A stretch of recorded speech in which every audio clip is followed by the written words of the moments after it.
Del Evangelio según San Juan capítulo 13, versículos del 16 al 20.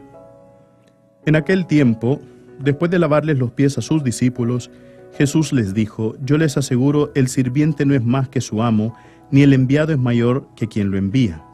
Si entienden esto y lo ponen en práctica, serán dichosos. No lo digo por todos ustedes, porque yo sé a quiénes he escogido. Pero esto es para que se cumpla el pasaje de la Escritura que dice: El que comparte mi pan me ha traicionado. Les digo esto ahora antes de que suceda, para que cuando suceda crean que yo soy. Yo les aseguro, el que recibe al que yo envío me recibe a mí, y el que me recibe a mí recibe al que me ha enviado. Palabra del Señor.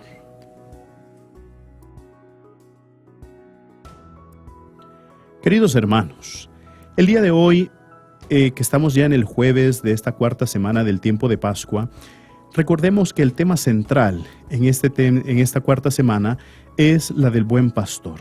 Y hemos empezado esta semana con el domingo que leíamos aquel evangelio que decía: Yo soy el buen pastor, las ovejas escuchan mi voz. Y ahí entendíamos que Jesucristo habla, Jesucristo conoce, Jesucristo nos da la vida eterna, Jesucristo nos custodia.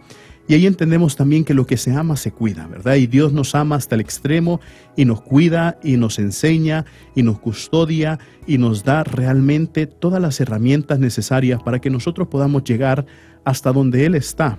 Jesucristo nos ha mostrado el camino. Él mismo nos decía también el lunes pasado que Él es la puerta del redil.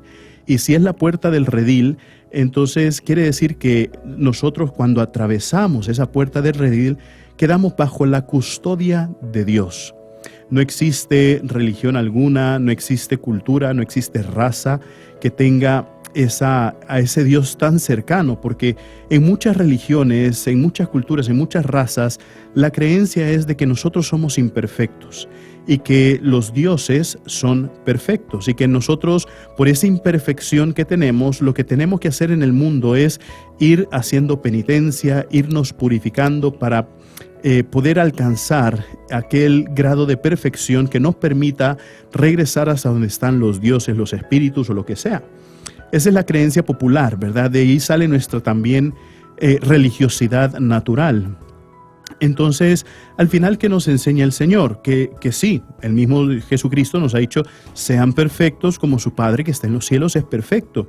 Y que nosotros en este mundo tenemos que seguir ese camino de perfección. Sin embargo, nosotros, por seguir ese camino de perfección, no necesariamente tenemos que decir: yo sí sigo el camino de perfección, si cumplo los mandamientos, si hago lo que me han enseñado, ahí voy a obtener la vida eterna.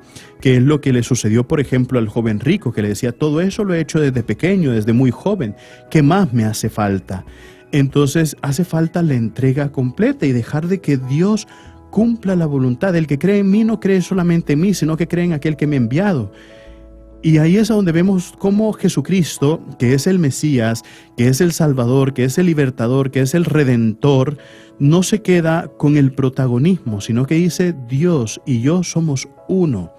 Y quien cree en Dios, cree en mí.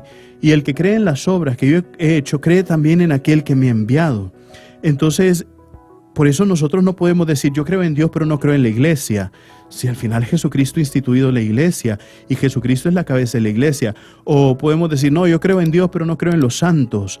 Pero al final los santos lo que nos han enseñado es a seguir a Jesucristo, es a seguir a Dios mismo. Y al final, queridos hermanos, cuando nosotros empezamos a ponerle pequeñas excusas a nuestra creencia, o le empezamos a poner adjetivos, por ejemplo, un día de estos yo escuchaba a una persona que se identificaba diciendo: yo soy una cristiana comunista. Yo le decía: ¿y esto cómo es? ¿Cómo es eso de ser cristiano y comunista? Y empezaba a explicar que al final ni siquiera lo entendí, y yo la única cosa que se me venía a la cabeza era que si nosotros le ponemos adjetivos a nuestro cristianismo, al final no se convierte en un cristianismo verdadero y concreto, sino que se convierte en un cristianismo con condiciones. Y cuando el cristianismo tiene condiciones, al final no es un cristianismo, porque Dios nos ama con todo el corazón, no le pone condiciones a ese amor y nos pide que la perfección para llegar hasta Él sea un amor que nosotros le devolvamos a Dios sin condiciones también. Recuerden, mis queridísimos hermanos, nosotros somos lo máximo para Cristo. Así sea.